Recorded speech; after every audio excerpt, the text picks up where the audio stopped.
force, which is the only way to make the alternatives work. And I think today we have a very blinkered view, really, about capitalism. We look at the last 5 years, and the speaker mentioned, the US mortgage debt and all of this kind of stuff. But when you look at the history, and my colleague is a historian who will tell you more about it, when the world discovered capitalism around about 1750, things started to boom. Before then, you people would be middle-aged, because very few people lived much more than 30 years. Today, we live twice that. Today, you look at the free countries, their average earnings in US dollars are about $40,000 a year in the free developed countries. In the unfree countries, it's more like $4,000 a year, a tenth.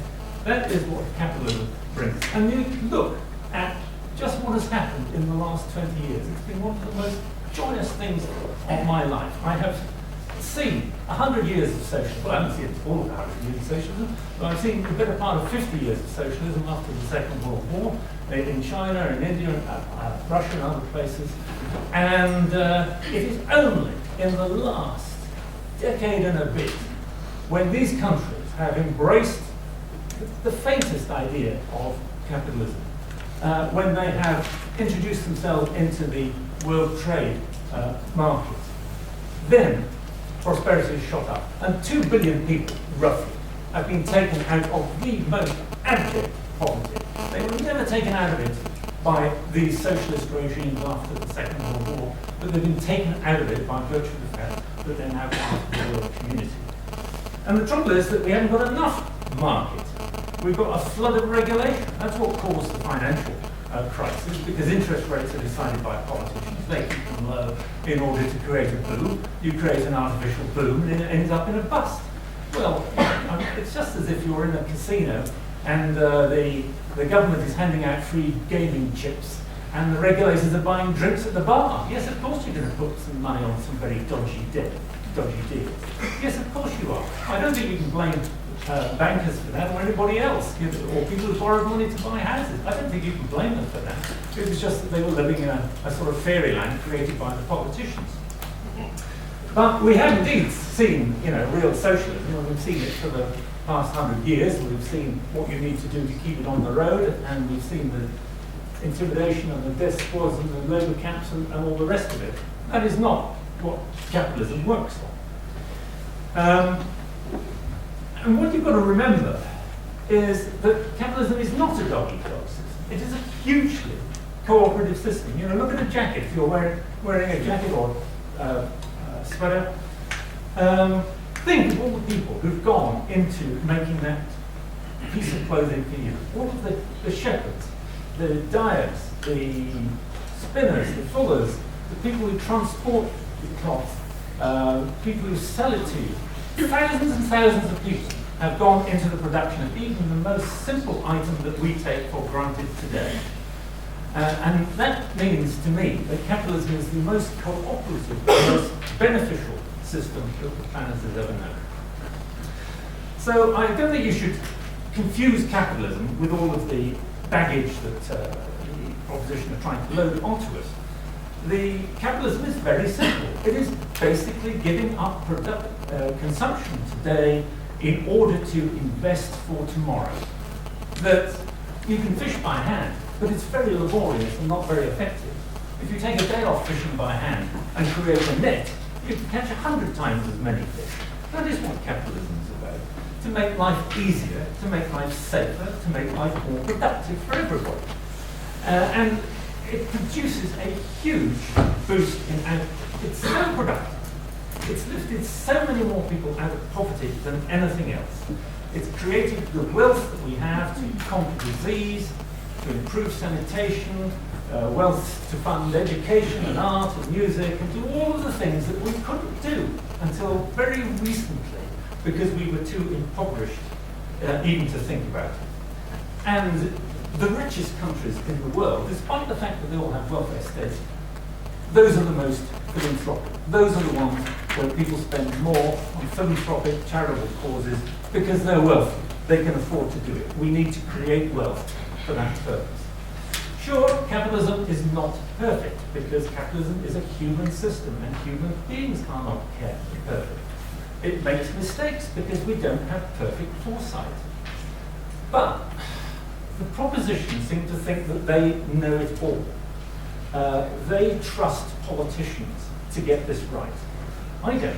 As Bismarck said, if you like laws and sausages, don't watch either being made. But we trust people. We put power and enterprise into the hands of people. So to us, capitalism is a perfectly natural system. Forget the baggage.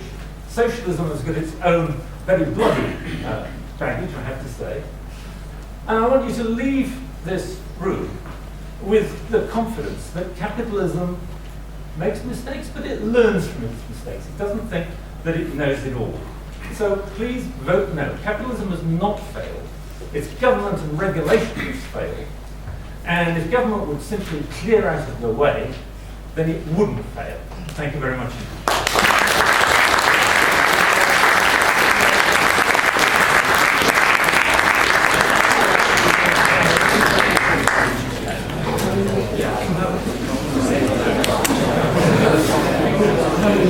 I thank that speaker for his speech and now invite the second member of proposition to continue their case.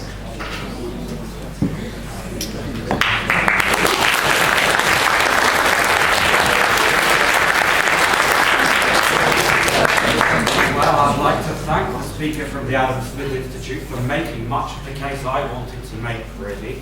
It's a fantastic argument, really, for a description of what free market ideology is and why it's incapable of describing the actually existing capitalist system we live under.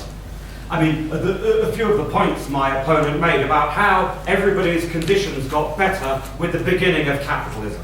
Of course, the reality was that capitalism unleashed enormous potential for improving the human condition, enormous science and enormous wealth.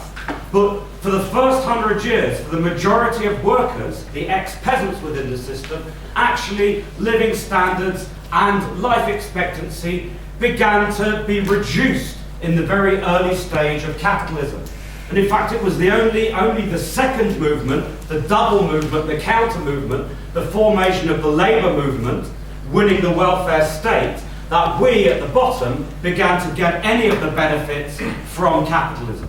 But you could argue that somehow the processes of capital accumulation and the labour movement struggle against it, between them have managed to co-produce the society we live in today, for all its benefits, for all its upsides and its downsides.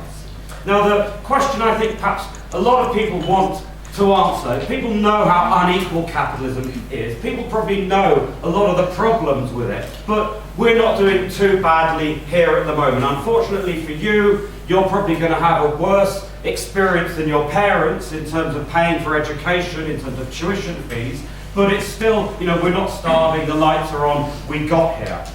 But the big question is, will capitalism recover? Will capitalism have another golden age, another 20-year period of expansion like it did in the 50s and 60s, or the 90s and the noughties, where you could all pay off your enormous debts and raise children or do whatever you want to do with your life? That's one question. Will capitalism have a new lease of life? Another question is can capitalism overcome the environmental crisis that we're faced with? Will market solutions be able to address the economic crisis, or do we need a different kind of political agency?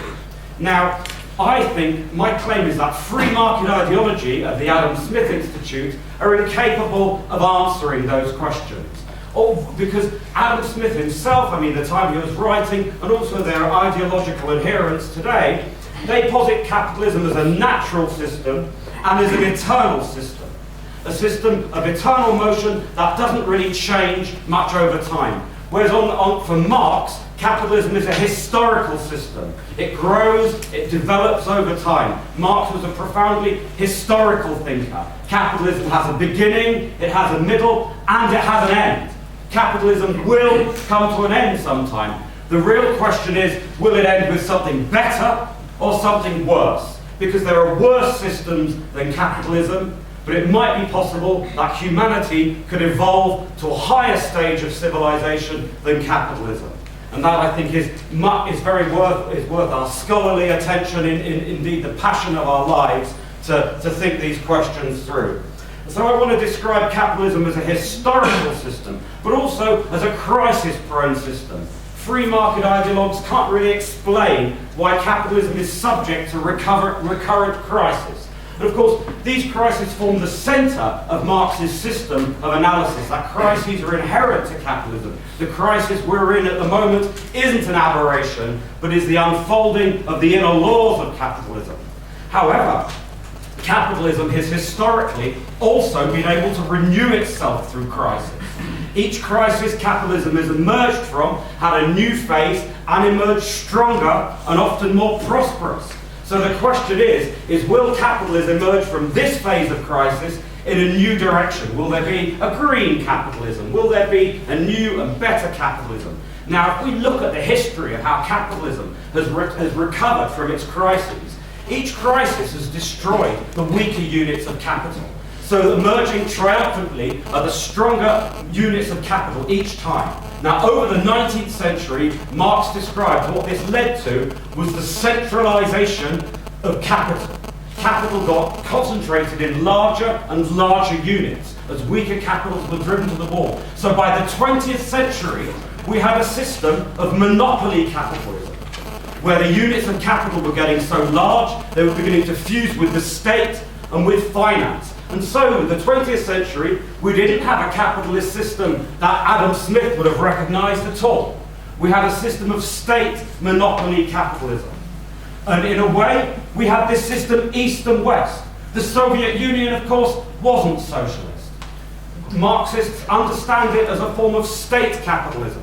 And in fact, what the Cold War, the biggest lie of the 20th century, was that the Cold War was a clash between opposing systems, between communism and capitalism, when actually we can see that they were rival military-industrial complexes, neither of them run by the free market, one centred on the Pentagon, one centred on the Kremlin, and both were very similar.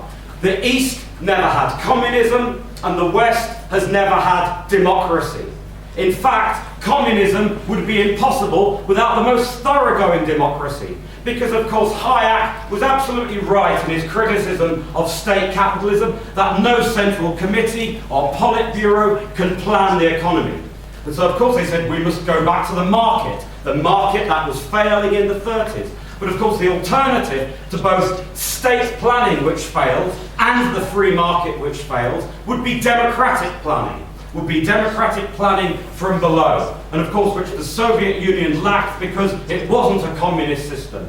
We have never had democracy in the West because when you have monopoly capitalism, people like Rupert Murdoch own all the newspapers, etc., etc., etc. So we live in an epoch of monopoly capitalism. Now, when my speaking opponents were young men, presumably in the 1970s, monopoly capitalism was at its height.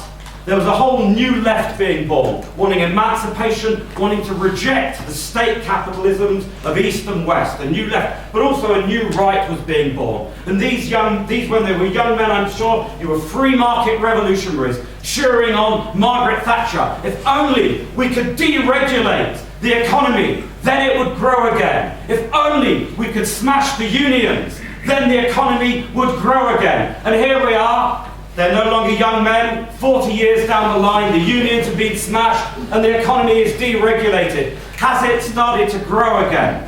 And in fact, what we've had in the past 20, 30 years of the neoliberal boom was the plastic boom, the credit boom. That capitalism didn't really recover from its crisis of the 1970s. It just took another drink and then another drink. And each drink just postpones the hangover until the hangover really comes crashing in 2008. And here we are. The free market solutions that were the problem to monopoly capitalism didn't solve that underlying crisis, and that crisis is back. Now, Marxists have often said we're in the final crisis of capitalism. We said we're in the final crisis of capitalism in 1929, and here we are.